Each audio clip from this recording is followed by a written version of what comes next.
ना तो वो जाहिल नहीं हो सकता। मगर मसला ये हुआ कि हमारी कौम दीन अब आलिमों से नहीं सीखती, अब दीन सीखती है कव्वालों से। यूट्यूब से दीन सीखा जा रहा है, फेसबुक से दीन सीखा, और यूट्यूब पे तो एक से एक बड़ा फित्तीन बैठा है, एक से एक बड़ा फित्तीन। आजकल नए नए फितने सर उठा रहे हैं। एक फितना है गोहर शाही का, अभी नया नया चल रहा है, बड़ा समझ रहे, तुम्हें अलर्ट कर दूं, अलर्ट। गोहर शाही का फितना भी, मैं कल झारखंड में था, रांची के करीब रामगढ़ में, वो पूरा एक उन्होंने पर्चा ला के दिया, कहने लगे हजरत ये फितना यहाँ चल रहा है, लोग माज़अल्लाह कह रहे हैं कि इससे बैत भी करनी है। वो अपने आप को इमाम मेहदी बता रहा है, उसका एक नुमाइंदा यूनुस अल गोहर शाही यूट्यूब पे बैठा है, रात दिन लोगों को गुमराह कर रहा है। यही कुरान पढ़ के सुनाता है मगर गुमराह करता है, यही कुरान पढ़ के सुनाता है गलत तर्जुमे करके बहकाता है। ये कहता है कि इमाम मेहदी है शाह गोहर शाही। ऐ लोगों, ये ऐसे ऐसे दज्जाल पैदा हो गए, इन दज्जालों से बचना भी जरूरी और अपनों को बचाना भी जरूरी, इसलिए बरेली जाना बहुत जरूरी। जिंदाबाद जिंदाबाद, बेशक। बरेली जाओगे नहीं तो फंस जाओगे। शिकारी बैठे हैं भाई, फंदे लगाए बैठे हैं शिकारी, इंतजार कर रहे हैं, फंदे लगा लगा के शिकारी बैठे हैं। अगर बचना चाहते हो और बचाना चाहते हो, इन फित्तीनों से खुद को बचाना है तो बरेली के इमाम से दिल लगाना है और बरेली वाले को दिल में बसाना है। जिंदाबाद जिंदाबाद, बेशक। तो दीन यूट्यूब पे नहीं मिलेगा भाई, इन उलमा के पास मिलेगा। दीन कोई कव्वाल नहीं देगा, वो जाहिल नाचने वाले, उछलने वाले, कूदने वाले, औरतों के साथ में बदतमीजियां कर करके कव्वालियां करने वाले, वो दीन सिखाएंगे। वो दीन क्या सिखाएंगे? उनकी तो अजीब अजीब हरकतें हैं, कोई बाल घुमा रहा है, घुमाए चला जा रहा है, घुमाए चला जा रहा है, लग रहा पागल ही हो गया। कोई माइक उठा के फेंक रहा है, अजीब अजीब ड्रामे, बदतमीजी।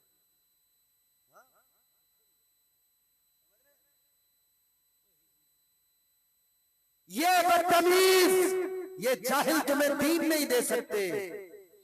अगर दीन चाहते हो सीखना तो उलमा से करीब हो जाओ, इन आलिमों से मोहब्बत करो, इनके पास आओगे तो तुम्हें अल्लाह रसूल का पैगाम सुनने को मिलेगा।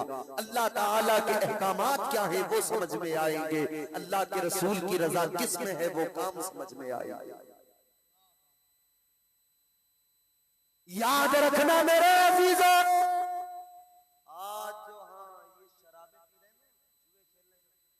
घर से निकला, अब्बा समझ रहे हैं कि भाई बेटा हमारा बड़ा कामयाब होकर लौटेगा, अब शहर जा रहा है, शहर जा रहा, कामयाब होकर लौटेगा, मगर वो कामयाब दूसरी तरीके से होकर लौट रहा। गांव में जब आता है शहर से तो गांव के आदमी को आदमी समझने को तैयार नहीं, चाहे दिल्ली में कतरन पे पड़ा रहे, मगर यहाँ आदमी को आदमी नहीं समझ रहा।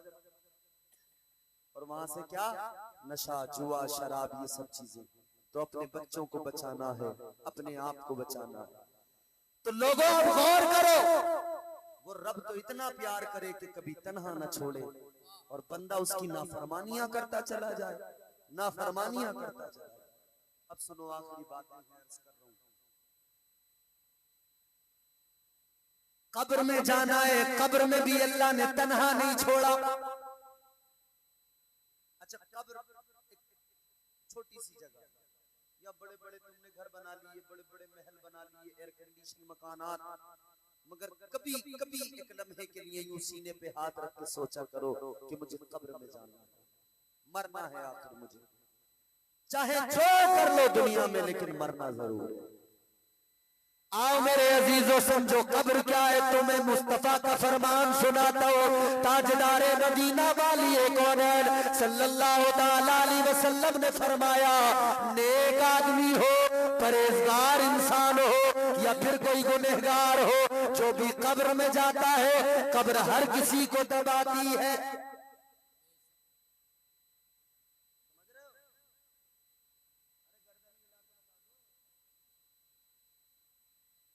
कब्र में जो भी जाता है कब्र दबाती है, नेक जाए तब भी दबाती है, गुनहगार जाए तब भी दबाती है। मगर कैसे दबाती है?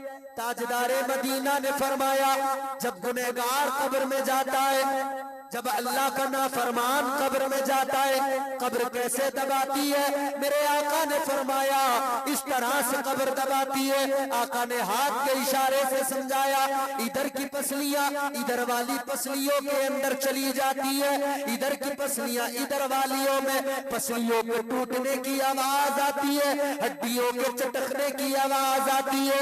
फरमाया गया इंसान को ये आवाज नहीं आती, बाकी हर मखलूक इस आवाज को सुना करती है। कभी कब्र को याद करो, फिर शराब छूट जाएगी। कब्र में जाना है, कब्र कैसी मंजिल है। हजरत उस्मान गनी रज़ी अल्लाह तआला अन्हु कब्रिस्तान गए, एक कब्र के करीब खड़े हुए, रोने लगे।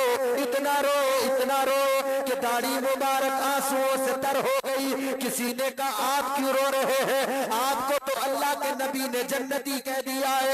हजरत उस्मान गनी फरमाते हैं इसलिए रो रहा हूँ कि ये कब्र जो है आखिरत की मंजिलों में पहली मंजिल कब्र है। जो यहाँ कामयाब हो गया वो हश्र में कामयाब है, और जो यहाँ नाकाम रहा वो हश्र में भी नाकाम रहेगा। ये कब्र गुनहगार कब्र में गया, कब्र में दबाया, इधर की पसलियां इधर घुस गई, इधर की पसलियां इधर वालियों में घुस गई। लेकिन सुनो ये तो कब्र में गुनहगार को दबाया। अब वो इंसान जो नेक है, वो जो परहेजगार है, वो जो अल्लाह तबारक व तआला का कुर्ब हासिल कर ले, वो कब्र में गया, कब्र उसे भी दबाती है। मगर क्या अंदाज है? फिर कब्र के दबाने का अंदाज क्या है? आपके मेरे नबी ने फरमाया, वालिये कौनैन ने फरमाया, इमामुल अंबिया ने फरमाया, जब किसी नेक बंदे को, जब किसी परहेजगार को कब्र दबाती है तो इस तरह से दबाया करती है जैसे माँ अपने बच्चे को प्यार से, ममता से अपनी गोद में लेकर दबाया करती है। वाह वाह वाह, जिंदाबाद जिंदाबाद। लेकिन बंदा कब्र में गया तो फरिश्ते आए, नकीरें, सवाल, 3 सवाल। पहला सवाल कर दिया फरिश्तों ने, मन रब्बु का, तेरा रब कौन है? अब बहुत सारे लोग सोच रहे होंगे मौलाना जल्दी तकरीर खत्म करो, असद भाई को सुनना है?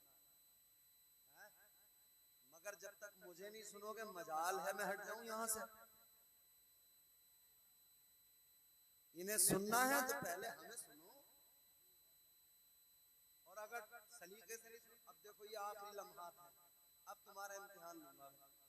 अब अगर तुमने मुझे सलीके से नहीं सुना तो असद भाई तो बैठे ही हैं, चाहे बाद में इनके पैर दबाने पड़ जाए थोड़ी देर में, मगर तुम्हें जरूर सबक सिखा। जोर से बोलो सुभान अल्लाह, सुभान अल्लाह। बेशक जिनकी माओ ने घुट्टी में मोहब्बत रसूल दी है वो हाथ उठा के कहते हैं या रसूल अल्लाह, या रसूल अल्लाह। क्या बात है, सुभान अल्लाह। ऐ मेरे अजीजों याद रखना, कब्र में फरिश्ते आ गए, सवाल पहला करेंगे, मन रब्बु का, तेरा रब कौन है? अच्छा एक बात बताओ मुझे ईमानदारी से, किसी का इम्तिहान हो, किसी के बच्चे को इम्तिहान देना हो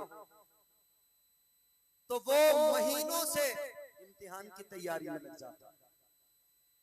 घर वाले उससे काम नहीं कराते, कहते हैं इसका इम्तिहान आ रहा है तैयारी करने दो। पर्चे में क्या आएगा कुछ पता नहीं है, सवाल क्या आएंगे कुछ पता नहीं है। पूरी पूरी किताबों का रट्टा लगा रहा है, पूरी पूरी किताबें याद कर रहा है, हर सब्जेक्ट को अच्छी तरह से याद कर रहा है, अच्छी तरह से पढ़ रहा है। लेकिन सुनो मेरे अजीजों, दुनिया का कोई भी इम्तिहान हो, पर्चे में क्या सवाल आएगा पहले से पता नहीं होता है। अल्लाह का करम तो देखो, अल्लाह ने यहाँ भी तन्हा नहीं छोड़ा। अल्लाह ताला ने कब्र में इम्तिहान रखा है, सवाल 3 हो गए।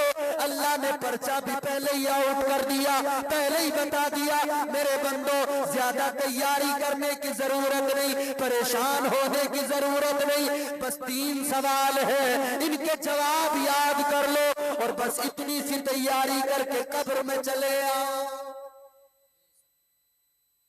ये भी तो अल्लाह का करम ही है ना, पहले पर्चा आउट कर दिया अल्लाह। अब 3 सवाल, पहला सवाल मन रब्बो का, तेरा रब कौन है। दूसरा सवाल मा दीनों का, तेरा दीन क्या है।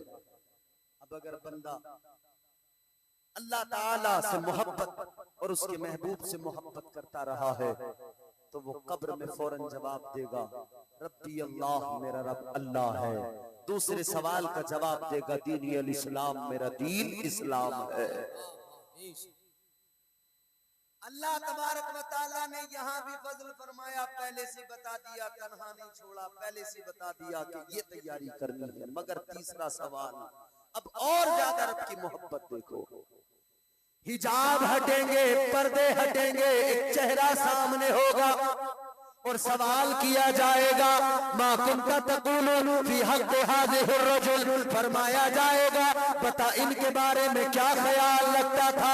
हिजाब हटे, चेहरा किसका सामने आया, चेहरा मेरे और आपके नबी का दिखाया जाएगा।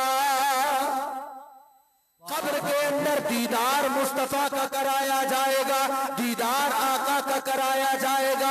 वो कहने वाले ने इसीलिए तो कहा नहा के इसलिए मदफन को चाया जाता है, नहा के इसलिए मदफन को चाया जाता है, वहां हुजूर का चेहरा दिखाया जाता है।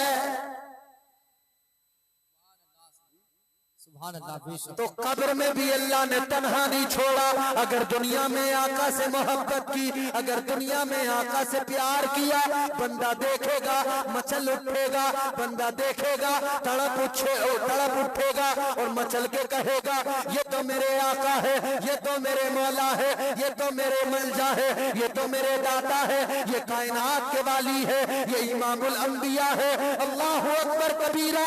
जब आका को देखेगा बंदा तो कब्र में उसकी हुजूर जब मुस्कुराएंगे, कब्र में उजाला हो जाएगा, कब्र में नूर आ जाएगा, कब्र में रोशनी आ जाएगी। अल्लाह ने तो कब्र में भी तन्हा नहीं छोड़ा, इतना प्यार किया कि कब्र में अल्लाह ने अपने महबूब को भेज दिया। नारे तकबीर, नारे रिसालत, नारे गौसियत, मसलके आला हजरत, अज़मते वालिदैन कॉन्फ्रेंस, नारे तकबीर। तो अल्लाह प्यार करता नहीं करता, अल्लाह ने तन्हा तो नहीं छोड़ा। कुंतुम खैरा उम्मतिन उखरिजत लिन्नास, प्यार किया अल्लाह ने, क्या फरमाया तुम बेहतरीन उम्मत हो। अब फिर इसकी वजह भी बयान की, तअमुरूना बिल मारूफ व तन्हौना अनिल मुनकर। अल्लाह ने फरमाया कि तुम बेहतरीन इसलिए हो कि तुम नेकियों का हुक्म देते हो और लोगों को बुराइयों से रोकते हो। तो मोमिन की क्वालिटी ये है, मोमिन की अलामत ये है, मोमिन की खूबी ये है, ईमान वाले की सिफत ये है कि वो खुद भी बुराई से रुकता है, दूसरों को भी बुराई से रोकता है, वो खुद भी नेकियों का जो खुद भी जो है नेक अमल करता है और दूसरों को भी नेकियों की दावत दिया करता है।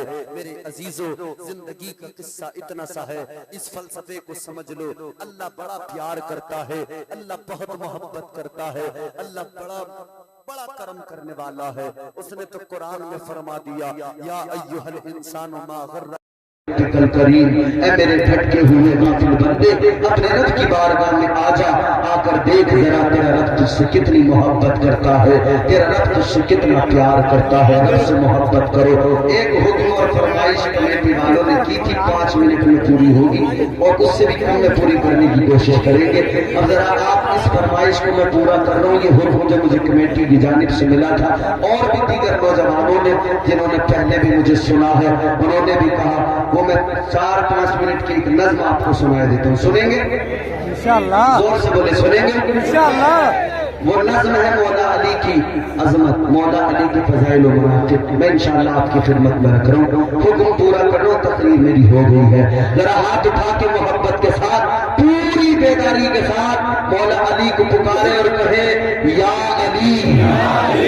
माशाअल्लाह, ऐसी बेदारी से नज्म सुन लेना। कौन है मौला अली? 4 मिसरे उर्फ सरसरी के सुने न छे